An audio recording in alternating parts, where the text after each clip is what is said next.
Pero vamos a preguntarle a Carlos Heller, que muy amablemente nos está atendiendo, está en Córdoba esperando un avión para regresar a Buenos Aires. Carlos Heller, candidato a diputado nacional por Unidad Porteña, actual diputado nacional. ¿Es cierto que el país está creciendo, que la economía crece y que está bajando la pobreza? Hola Carlos, buen día. ¿Qué tal? ¿Cómo te va, Gustavo? Buen día. Bien, ¿cómo estás vos? Bien, acá como vos dijiste en el aeropuerto de Córdoba esperando a un avión atrasado. Mirá, tu pregunta merece una respuesta que no es sí o no. Vos sabés que los datos económicos son siempre datos comparativos. Entonces, cuando te dicen el Producto Bruto creció 5%, están comparando contra el mismo mes del año pasado o el mismo trimestre del año pasado. Cuando te dicen el empleo pasó tal cosa, sucede lo mismo. Entonces, todas estas comparaciones que ahora están apareciendo, en primer lugar, están vinculadas a el peor momento del año 2016, donde el efecto de las medidas que tomó el gobierno de Macri cuando asumió la fuerte devaluación, la baja de las retenciones, el aumento desenfrenado de los precios internos, etcétera, generó un conjunto de efectos sobre la población: desempleo, pérdida del valor del salario, aumento de la pobreza, etcétera. Entonces, cuando hay un rebote de ese piso al que la economía se había hundido, ese rebote se corresponde con indicadores que también marcan para arriba en cada uno de los rubros. Pero para entender bien de lo que se trata, por ejemplo, cuando medís la producción industrial o el Producto Bruto, en el mejor de los casos la economía está llegando a los niveles de agosto del 2015. Es decir, estamos volviendo al lugar donde ellos empezaron, el 2016. Estamos volviendo al lugar donde ellos empezaron, pero con un país distinto, con un país mucho más endeudado, con un país donde ha disminuido la calidad del empleo, con un país donde ha crecido la informalidad laboral, porque ellos computan como trabajo mucho cuentapropismo, y ya vivimos en los 90 eso, de la pérdida de trabajo registrado de gente que se convertía en kiosquero o taxista. Sí. Porque creció el monotributismo, así el es, desmedro del trabajo formal, trabajo registrado, y del trabajo formal registrado, así todo es, el trabajo industrial.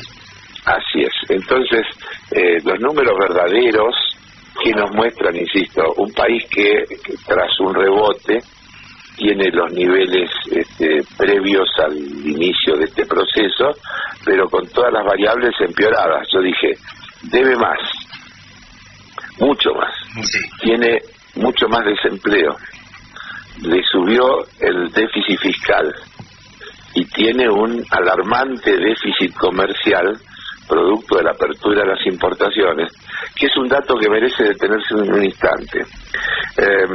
En el acumulado de este año, el déficit de balanza comercial, diferencia entre lo que se importa y se exporta, está cercano ya a los 5.000 millones de dólares, y se calcula que va a llegar a alrededor de 7.000 hacia fin de año. Sí. Esto es un récord, nos lleva, creo que a 1988, una cosa por el estilo, para encontrar un valor similar, que también va a tener que ser financiado con más endeudamiento. Pero lo más grave es que cuando mirás en el presupuesto que nos presentaron, las proyecciones están calculadas con valores más bajos que esto que yo te digo. Por ejemplo, para este año 2017 calculaban 4.500 y van a ser 7.000. Con los números de ellos, de acá al 2021 hay 30.600 millones de dólares de déficit de balanza comercial, que va a ser muchísimo más y que hay que financiarlo con endeudamiento. Y que además implica la destrucción del aparato. Que además implica destrucción de trabajo, porque esas importaciones no son importaciones de cosas que no se fabrican en la Argentina, sino en una gran medida son importaciones sustitutivas de cosas que se producen en la Argentina, en algunos casos absurdas, porque ha crecido de manera significativa, por ejemplo, la importación de alimentos. En el país de los alimentos, cuando vos ves que las frutillas aumentó un 400% la importación de frutillas, o la importación de zanahorias, o de carne de cerdo, o ahora de carne vacuna de Brasil, o algunas otras cosas similares que podemos seguir hablando a largo rato, pero que con los ejemplos alcanza. Vos te das cuenta que todo eso afecta la producción local, destruye mano de obra argentina, y estamos comprando mano de obra extranjera, es decir, trabajo que se hace en otros países y que se consume en la Argentina. Esa foto que lo llenaba de orgullo a Macri y que nos parecía tan alocada a nosotros yendo a saludar a los obreros norteamericanos en la planta que Techina había abierto, no sé si en Texas, no me acuerdo exactamente dónde era. Houston, en Houston. Celebra el trabajo allá y no el trabajo acá. Bueno, lo estamos viviendo ahora con la apertura indiscriminada de las importaciones. Por eso creo que esos son los números, esa es la lectura correcta de los números, más allá de que ahora en campaña electoral uno escucha otra cosa todos los días. Pues fíjate que el presidente dice reiteradamente que la economía está creciendo aunque la gente todavía no lo percibe. Es medio... Bueno, vos tenés un dicho que dice que el neoliberalismo siempre tiene un presente difícil, árido, y un futuro... Estamos mal, pero vamos bien. Claro, exactamente. Siempre estamos mal, pero vamos bien. Claro, siempre hay un futuro prometedor si hacemos los deberes como corresponde. El problema es que esto se plantea hacia adelante también con mucha fuerza. Hay en este momento un debate instalado ayer y anteayer se realizó el evento de Fiel. Fiel es uno de los foros argentinos del pensamiento neoliberal. Sí.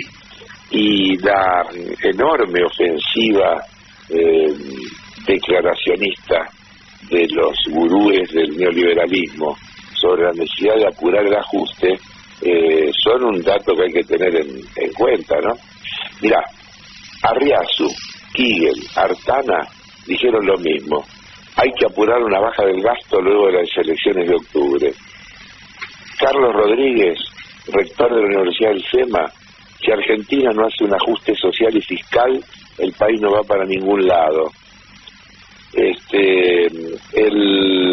jefe de economistas del Banco Mundial, Wade, dijo: hay que aplicar las reformas estructurales que contribuyan al aumento de la productividad, como las laborales y las educativas, que van a ser clave.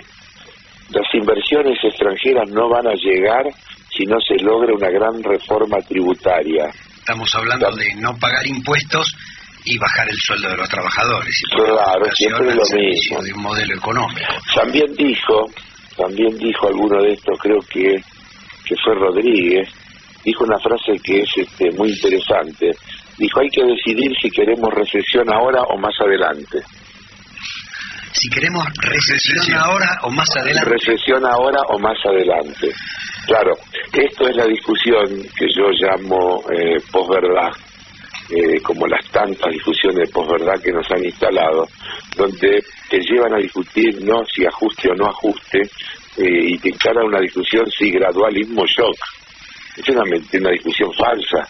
Discutir si tiene que ser de a poquito o de golpe no es la discusión verdadera. La discusión verdadera es si Argentina necesita un programa de ajuste o necesita un programa de desarrollo. Es así. Te hago una última, porque sé que estás en el estribo para volver a Buenos Aires. Vos planteaste un compromiso democrático y de hecho la unidad porteña lo ha firmado. ¿Por qué no le contás un poquito a nuestros oyentes qué leyes no vamos a acompañar y qué leyes vamos a acompañar? Mirá, es muy sencillo. En primer lugar, ¿por qué es eso? Eso es porque en etapas como esta preelectorales muchos oficialismo adoptan un discurso crítico de los programas del oficialismo para actuar como, yo diría, segundas marcas del oficialismo y contener el voto desconforme con opciones alternativas, como es el caso de Lustó, por ejemplo, en la ciudad. Entonces, nosotros hemos elaborado un compromiso democrático que tiene 10 puntos positivos y 10 puntos negativos, digamos. Es decir, nunca vamos a votar una ley que signifique pérdida de derechos, nunca vamos a votar una ley que signifique afectar los derechos de los trabajadores, nunca vamos a votar una ley que signifique perjudicar los derechos de los jubilados, nunca vamos a votar una ley que signifique cambios impositivos regresivos que afecten a los sectores de menos recursos, y así de corrido. Y yo diría que por inversa, y para no hacerla muy larga, nos comprometemos a apoyar todos aquellos proyectos que signifiquen mejora de la calidad de vida de la población, que apunten a la distribución del ingreso con protección a los sectores más vulnerables, que protejan los proyectos de desarrollo de ciencia y tecnología, que protejan la educación y la salud pública con niveles de calidad. Creo que es clarito, y lo hicimos como un compromiso democrático, porque observamos, insisto, cómo se han arropado de opositores algunos que se han pasado votando durante todos los años todas las leyes que el gobierno le presentó para llevar adelante su proyecto. Y vos fíjate que frente al presupuesto que viene, el gobierno adopta la táctica de presentarlo en términos, pero tratarlo más adelante. Y lo va a tratar más adelante porque espera contar otra vez con los votos de los opositores razonables, entre comillas, que le han permitido obtener las mayorías. Entonces, nosotros que le tenemos que decir a la ciudadanía, no vote opositores razonables, vote opositores consecuentes. Está muy bien. Carlos Heller, actual diputado nacional y candidato a renovar la banca por Unidad Porteña, gracias por esta comunicación y un abrazo grande. Chau, otro para vos. Hasta luego. Seguimos haciendo con algunas cosas claras. AM 740. Radio Rebelde. Alta Radio.